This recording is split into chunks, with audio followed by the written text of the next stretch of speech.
Imagine standing in the heart of Topkapi Palace, the golden tiles under your feet gleaming dimly under the flickering torchlight. The air is thick with tension, whispers echoing through the endless corridors, and every shadow seems to hold a secret. You are not just an observer, you are stepping into a world where power is absolute. And life itself is fragile, even for those who are closest to the throne. The Ottoman sultans were rulers of one of the greatest empires in history, commanding armies that could topple kingdoms and navies that could control seas. Yet behind the splendor of their courts lay a fear so profound, it haunted even the most powerful among them, the fear of their own sons. From the moment a prince was born, the wheels of paranoia and politics began to turn. The palace, a place of opulence and beauty, doubled as a fortress of suspicion. The Ottoman succession was not determined by primogeniture. Instead, it was a brutal contest of survival. Every male heir posed a potential threat to the reigning sultan. History had shown time and again that sons could become rivals, and rivals could become murderers. A father's love existed, but it was shackled by the ruthless logic of power.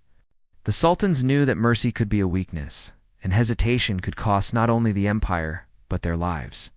Walking through the palace gardens, you would see fountains that whispered stories of glory, but behind their gentle trickle lay memories of blood and betrayal.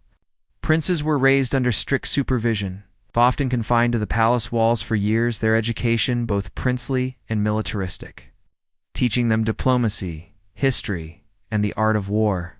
Yet, no lesson could prepare a son for the delicate dance of survival against the father who both loved and feared him. Tutors and advisors whispered advice to the sultan: watch him, test him, control him. Every look, every smile, every gesture could be interpreted as ambition or defiance. The fear was not baseless. There were countless examples of sons rising against fathers, alliances forming in secret, plots hatched in the dark corners of the harem and the council chambers. A single misstep could ignite rebellion. And so, the sultans resorted to measures that might seem unimaginable today: imprisonment, surveillance, and in some cases, fratricide. It was a grim tradition, one that had been enshrined in law as a way to protect the empire. A sultan who hesitated could lose not only his life, but the stability of his realm. It was a paradox of power. To ensure the survival of the empire, a father had to consider the possibility of killing his own child. Walking through the silent hallways, the weight of history presses down. You can almost hear the echoes of palace servants, the quiet footsteps of guards, the muffled cries of princes kept in confinement. Each room tells a story: a father's fear, a son's ambition, and the invisible line between love and survival.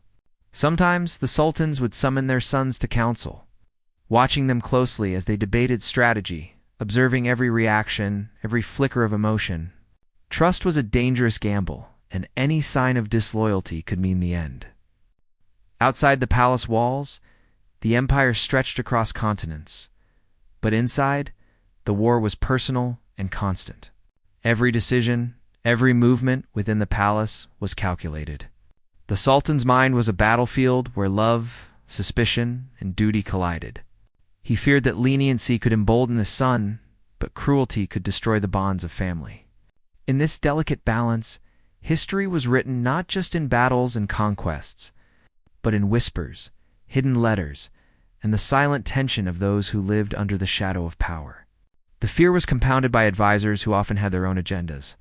They would subtly encourage suspicion, pointing out minor faults, interpreting innocent gestures as threats.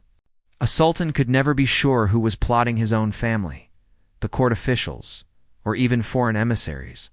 Every decision had to be measured, calculated, and at times executed with cold precision. This was a world where hesitation was fatal, and the wrong choice could unravel the empire's carefully woven fabric. Even in moments of celebration, feasts, festivals, and religious ceremonies, the shadow of fear lingered.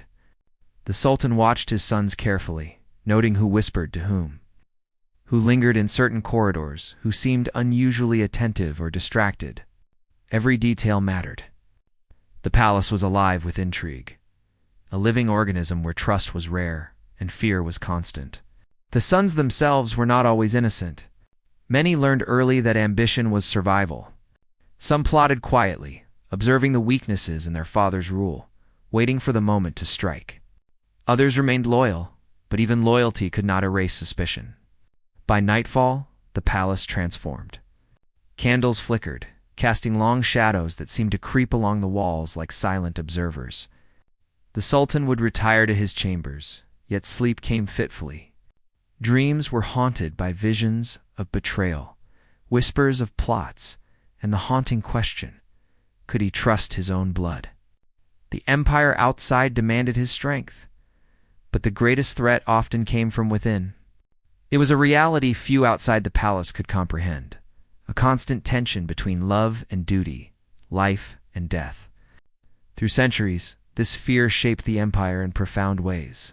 It dictated policy, influenced succession, and altered the destinies of countless families. The Sultan's fear of their own sons was not a reflection of weakness, but a harsh strategy of survival. In understanding this fear, we glimpse the complexity of power, the brutal calculus of empire, and the human cost of maintaining one of history's greatest dynasties. It is a tale of caution, ambition, and the delicate, often deadly balance of fatherhood and rulership. As you step back from the golden corridors of Topkapi Palace, you begin to see the empire not only as a vast political entity, but as a fragile web of human fears and desires. Behind every conquest and architectural marvel, there was a story of suspicion, of fathers who feared their sons, and of sons who lived under the heavy shadow of destiny. It is this tension, this human drama, that truly defined the Ottoman Empire, not just its armies, not just its laws,